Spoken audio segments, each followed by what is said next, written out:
In this video, as you can see, as with my previous just building onto it, I have a TradingView window right here, which has the information on the indicators developed by the creator.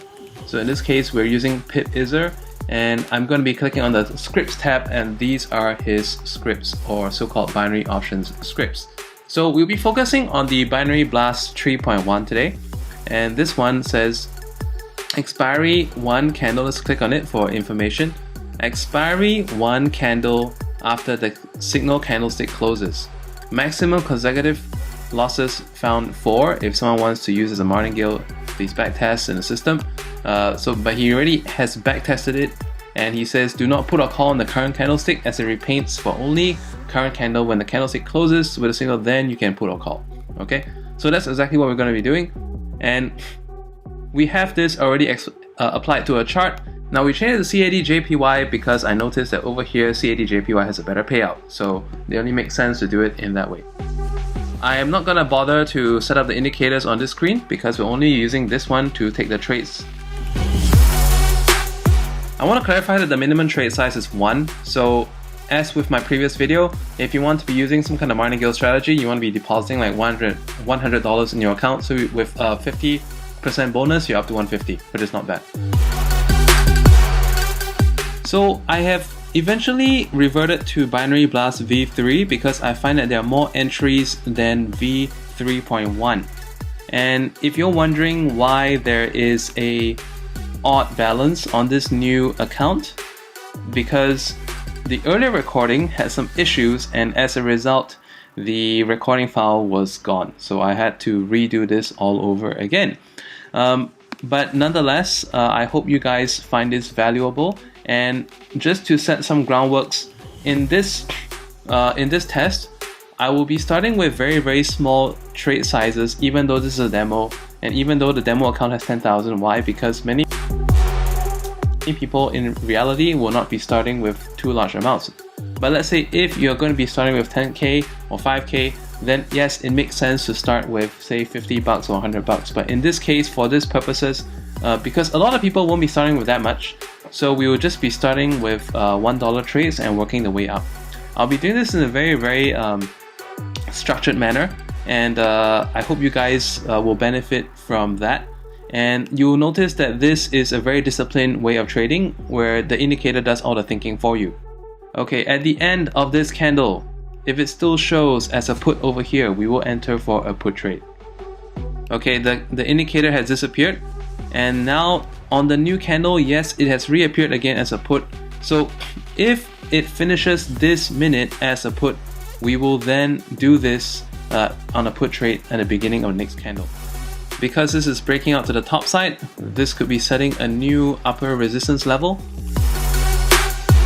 In a new video, I will want to be testing something else as well, which if no new signal is given, we'll continue with the existing direction. We'll do that on a different video, so that'll be like a next level of this. At the end of this candle, if it still shows as put, we'll go on a put at the beginning of the next candle. Okay, we are close, 10 seconds to go. 9. Alright, go. Alright, see how this is working out? For good measure, we will always set up for the next trade, just in case. Always drag this within view so you can see how many seconds are left. In this case, I think we will be winning this without a doubt, so we will change it back to $1 for the next trade entry. We now see a call signal appearing, but having said that, like I said, in the next video we're going to be trying a new approach, which is what happens if we do the same direction until we get an opposing signal. Okay, so anyways, we're gonna just do it as it's supposed to be used and see. Okay, we're almost in time for the next candle. Alright, and we go. Very important tip is that you may want to disable your tap to click on your computer when you're trading binary options or forex or any kind of trading for that matter, because the last thing you want is you accidentally click it a couple of times. Earlier that did happen during the test, and actually there was a double trade over here.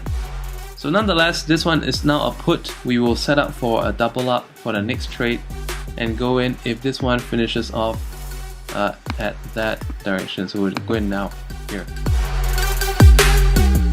We also have direction change here. It shows a call, so we will set up in case, but we'll just watch it for a bit.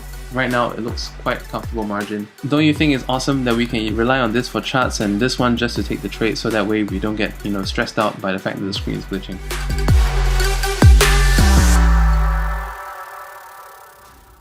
Okay, anyways, we briefly saw a call over there. We're gonna set it back down to 1 for a call trade if it does finish with a call sign down beneath it. No matter how good a system works, it's always good to test first, and then once you're comfortable with how it works, then you feel ready to use cash. And when you're using real cash, you're not actually risking it. Even though you're putting real cash into the mix, it's not a risk because it is like a calculated risk. It's a really simulated risk. What I like about this user, he has tested the maximum consecutive loss is 4. Okay, it says the minimum expiration has been changed to 5 seconds. Unfortunately, we don't have that feature. You may want to consider to get that in your TradingView. Okay, it is finishing, and let's do it. Call.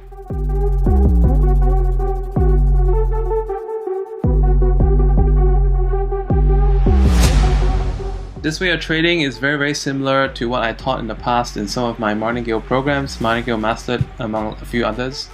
But I think what is good about this is that, for some of you who feel a bit stressed, having to manage a lot of things like the amount, and you're wondering which direction to go, then this could help you to make up your mind.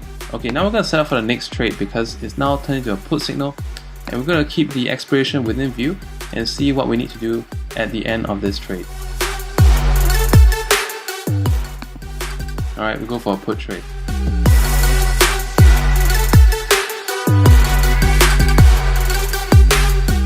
And by the way, if you have any questions or systems that you want me to check out and do a review of, you're welcome to comment them in the video comments down below.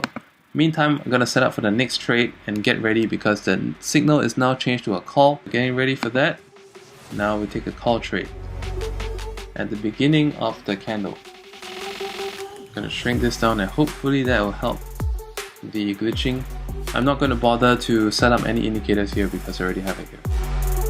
This will be the final trade for this short video, and I hope you noticed that even though it's demo, but I'm doing it in a very controlled environment. I'm doing it very safely, and which should be the same way as when you're doing live funds as well. So I hope this helps you to get a good idea of how to trade. Alright? And if you have any questions, once again, comment down beneath this video, and thanks for your time in watching this video, and I hope to help you to get some great results in your trading. If you haven't already subscribed to this channel, please subscribe. I know it's been quite some time since I've been producing regular content, but I would like to produce content on a much more regular basis, so please support me in that.